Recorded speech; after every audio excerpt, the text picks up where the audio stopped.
turn the heat, yeah. You know it's about to go down. Shouldn't be ashamed, loud spots spreading hate, spot shit.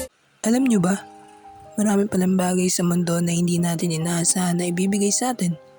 Yung iba doon na hindi naman parte ng plano o pangarap natin. At yung iba doon sa dumating na hindi natin inaasahan na isang tao na dumating sa puntong wala ka naman planong sumugal ulit. Kagaya ng sinabi ko noon na this is a new beginning and this is the chapter 1, the unexpected 1. Balik muna tayo sa nakaraan kung saan nag-umpisa ang lahat. Way back October 2025, nag-start ako maging bartender ng RN's Cafe sa Calauan Night Market, which is unexpected talaga siya. RN's Cafe is a family business ng Lola Olive ko na pinsan ng aking nanay at ng anak ni Lola na nasa Canada. Maraming ups and downs kasi ganun talaga ang buhay, di ba? Hindi natin maiiwasan ng mga problema hanggang sa dumating sa punto na binitawan na nila yung RNs. Pero di ba, kilala nyo naman ako. Laging may plano. Una pa lang naisip ko na yun na paano ko dumating yung sitwasyon na mawala ang RNs. Sayang naman yung oras na ginugol ko, may pakilala lang yung brand na yun. Kaya umisip ako ng paraan. At yung naisip ko ay unti-unting kumpletuhin ang mga gamit na kailangan para sa isang coffee stall. At hindi rin naman nagtagal, nagkaroon kami ng sariling brewing machine at sariling brand na kikilalanin ng tao sa lugar namin. Dahil kilala ang Calauan sa pinakamatamis na pinya, naisip ko mong i-connect na yung brand name sa signature ng aming bayan. Kaya tinawag siyang Pine and Brew.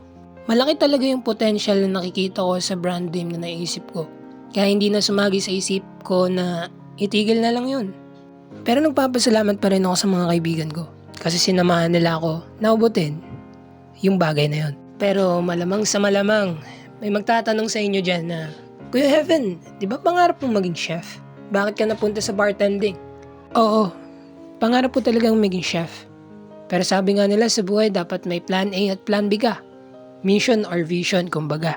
Hindi man siya parte ng plano ko sa buhay o pangarap, pero ito na yung profesyon na nagturo sa akin ng mga importanteng bagay sa buhay. Binalik niya yung social energy ko na makihalubiro sa tao. At dahil sa profesyon na yun, marami ako nakilalang bagong kaibigan.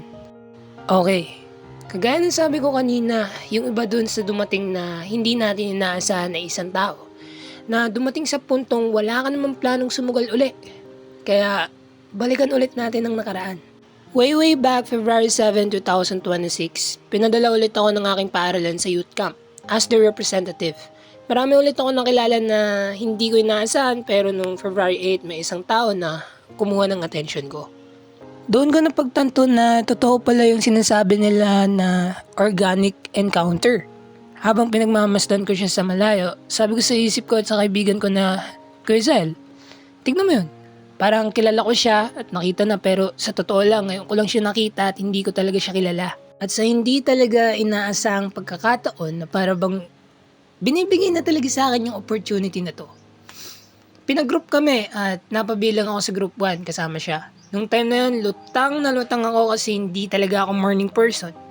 Hindi ko tanda kung saan yung group 1 kaya nagtaas ako ng kamay at lumapit sa bawat table kung ngayon ba yung group 1. At nung lumapit ako sa kanya, nginitian niya ako sabay nod na siya na ayun yung group 1. Maraming nangyari sa mismong araw na yun pero hindi ko na muna ikikwento lahat. Pero ayun na nga yung kwento. Sa ngayon hanggang kwento na lang muna kasi baka mabati pa ng iba, di ba?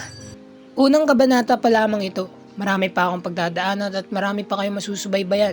Kaya payo ko lang sa inyo, kapag may dumating sa inyong opportunity na hindi nyo inaasahan, i-grab nyo lang ng i-grab. Sumugal lang kayo ng sumugal. At huwag kayong matatakot na matalo dahil ang bawat pagkatalo natin sa buhay ay may kaakibat na kaginhawaan sa ating kinabukasan. Kaya hanggang sa muli, see you on the next vlog. Peace!